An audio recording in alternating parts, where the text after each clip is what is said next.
The cake knife was still in her hand when she said it. "My son," she announced, smiling like she'd just told everyone the weather, "is your husband's child. So as his heir, I'll take half of your $800,000 house." She even produced a folded document from her purse. My husband's will. I just stared at her. The room had gone quiet. Balloons swayed from the air conditioning. Her 1-year-old banged his fist on the high-chair tray, oblivious. "Oh," I said softly, trying to hold back my laughter, "because my husband was not the man she thought he was." I met Daniel at 23. He was magnetic in a way that made people lean closer, speak softer. My sister Julia adored him from the start, or so I thought. She was my best friend, my confidant. She helped pick my wedding dress.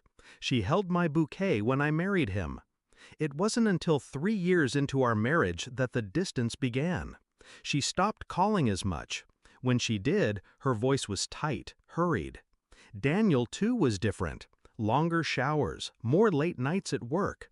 I asked once if there was something going on. They both laughed. Too hard. The truth came in pieces. A baby photo in Julia's kitchen.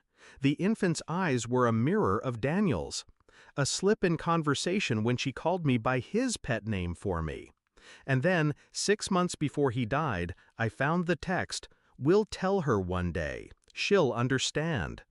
I didn't confront them, not then.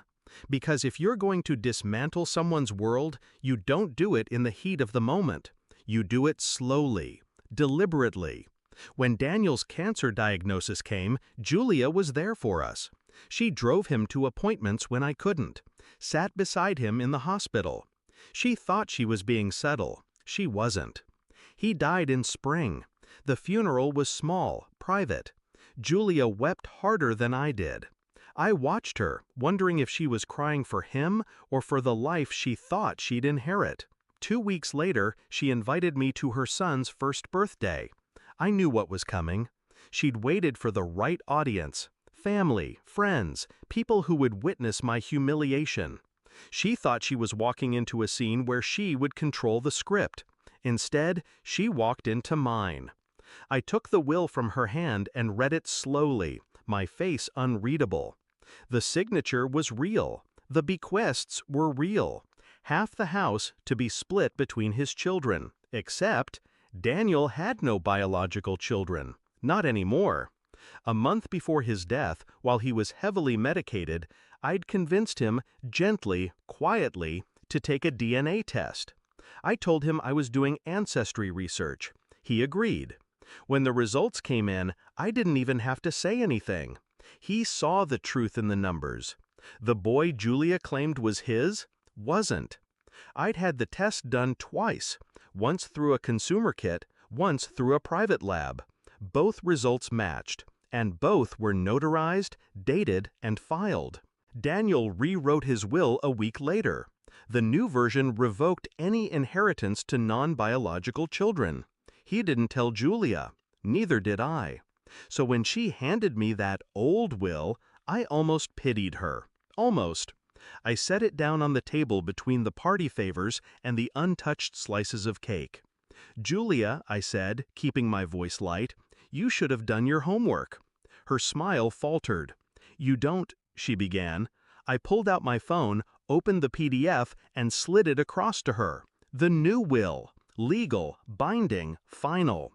Her face drained of color as she read. "You're lying!" I tilted my head. "Then call your lawyer. But be quick, I already sent them a copy." That was just the first crack. I'd spent the past month gathering every piece of evidence of her affair with Daniel. Old texts, emails, receipts from hotels, photos from security cameras near his office. I didn't need them for court. I needed them for leverage. And leverage works best when it's public. I sent the package anonymously to her husband, to her in-laws, to 3 of her closest friends. By the end of the week, she was out of her marital home. Financially, she was already strained. The father of her child, not Daniel, wasn't paying support. She'd counted on Daniel's money to keep her afloat. Now she had nothing from him, and, with her marriage imploding, even less from anyone else. The final nail was the house. My house. She'd threatened to take half. Instead, I sold it. Quickly, for cash. The proceeds went straight into a trust Daniel had set up for me alone, untouchable. When she tried to contest it, her lawyer told her the truth. She had no claim. The last time I saw her was in a grocery store parking lot. She was thinner, her hair unkempt. She spotted me, hesitated, then walked over. "You ruined me," she said. I looked at her for a long moment. "No," I said. "You did that yourself. I just made sure you couldn't take me down with you." Revenge didn't bring me joy. It brought me clarity. Julia had always been capable of betrayal. I just refused.